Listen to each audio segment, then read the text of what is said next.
नमस्कार, आप देख रहे हैं वीके न्यूज और मैं हूं आपके साथ मयंक गौड़। पिछले साल अक्टूबर महीने से इजराइल और हमास के बीच में जो युद्ध शुरू हुआ था वो युद्ध निरंतर आगे बढ़ रहा है। कब खत्म होगा इसका किसी को नहीं पता। इस युद्ध में जिस तरीके से नरसंहार चल रहा है वो दुनिया के लिए चिंताजनक है और दुनिया के लिए चौंकाने वाला भी है, क्योंकि जिस तरीके से इजराइल लगातार हमास और फिलिस्तीन के ऊपर हावी हुआ है और साथ ही साथ मुस्लिम देश जो है वो हमास का समर्थन कर रहे हैं, लगातार असला बारूद भेज रहे हैं, तो कहीं ना कहीं इस युद्ध में जो साथी देश हैं वो भी इजराइल और हमास की तरह उतने ही जिम्मेदार हैं, क्योंकि वो इस युद्ध को रुकवाने की कोशिश करने के बजाय लगातार असला बारूद भेज रहे हैं। जिस तरीके से ये जंग चल रही है उसके अंत का अभी तक कुछ भी निष्कर्ष नहीं निकला है। हालांकि अमेरिकी विदेश मंत्री एंटनी ब्लिंकन और साथ ही साथ ब्रिटेन भी समय समय पर इस युद्ध को रोकने की बात करता रहा है। साथ ही साथ यूनाइटेड नेशंस में भी इस जंग को रोकने का मुद्दा बार बार उठाया जा चुका है। United Nations human rights commission भी इस पर अपनी चिंता जता चुका है, क्योंकि जिस तरीके से इस युद्ध में मासूम लोग मारे जा रहे हैं वो भविष्य के लिए एक गहरा संकट है।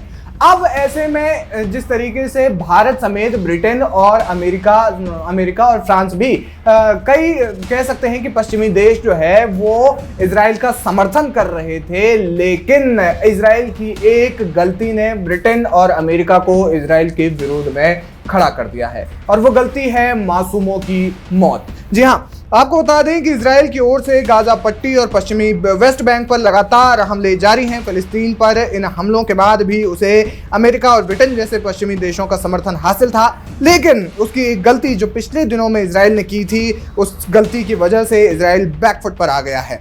दरअसल इसी हफ्ते इजराइल ने गलती से एक हमला सहायता कार्य में जुटे दल पर कर दिया था। इसमें 8 लोग मारे गए थे, जिसमें 3 ब्रिटिश नागरिक भी शामिल हैं, जिसके चलते इजराइल की शामत आ गई और अमेरिका से लेकर ब्रिटेन तक ने अल्टीमेटम दे दिया है। यानी कि जिस तरीके से इजराइल लगातार हमला कर रहा है वो, और ये जो हमला है इससे कम संभवतः पहचान नहीं हो पाई है कि वो जो हमला किया गया वो किन लोगों पर किया गया, और संभवतः वो हमला गलती से किया गया, क्योंकि गाजा में लगातार रेस्क्यू ऑपरेशन जारी है। वहां पर सहायता जो अभियान है वो चलाए जा रहे हैं। ब्रिटेन समेत यूनाइटेड नेशंस के जो सहायता कर्मी हैं वो वहां पर मौजूद है, लेकिन इजराइल की बमबारी की वजह से अब उन्हें भी जान बचानी पड़ रही है। और इसी की वजह से पिछले दिनों जब इजराइल ने यह हमला किया था तो इसमें 8 नागरिक मारे गए थे, जिसमें कि 3 ब्रिटिश नागरिक बताए जा रहे हैं। वहीं जो 5 नागरिक हैं वो अन्य देशों के बताए जा रहे हैं, और इसको लेकर के अमेरिका ने भी अब इजराइल को सख्त चेतावनी दे दी है। आपको बता दें कि जो बाइडेन ने इस मामले में नेतन्याहू को सलाह दी है कि वो हमास से खुद डील करें ताकि शांति हो सके, तुरंत डील उनसे करें। जो बाइडेन ने साफ कहा है कि गाजा को लेकर हमारी पॉलिसी अब इजराइल पर निर्भर करेगी। यदि वो आम नागरिकों और सहायता कार्य में लगे लोगों पर ही हमला करता है तो फिर उसका बचाव करना मुश्किल हो जाएगा।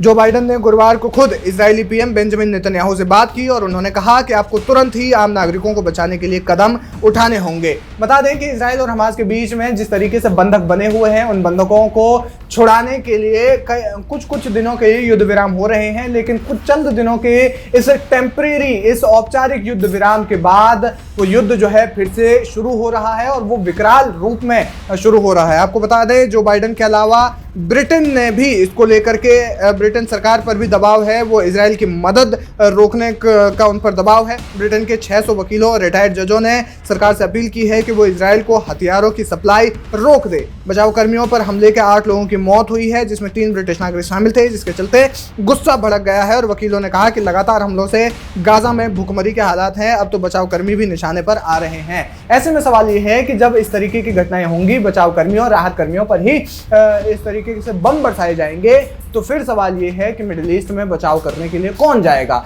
इस युद्ध की स्थिति में जब उनको खुद ही अपनी सुरक्षा पर एक बड़ा प्रश्न चिन्ह होगा, तो फिर वो उन लोगों की कैसे मदद करेंगे। और इसी वजह से इजराइल अब घिर गया है। ब्रिटेन सरकार पर यह लगातार दबाव बनाया जा रहा है कि वो हथियारों की सप्लाई रोक दे। वहीं अमेरिका ने भी अब इजराइल को दो टूक कह दिया है। हालांकि अब इससे इजराइल क्या करेगा, किस तरीके से इस सिचुएशन को डील करेगा, इस समस्या को किस तरीके से हैंडल करेगा, ये देखने वाली बात होगी। लेकिन ब्रिटेन और अमेरिका ने जिस तरीके से दो टूक कह दिया है, उस पर आप क्या कुछ कहना चाहेंगे, हमें कमेंट करके जरूर बताएं।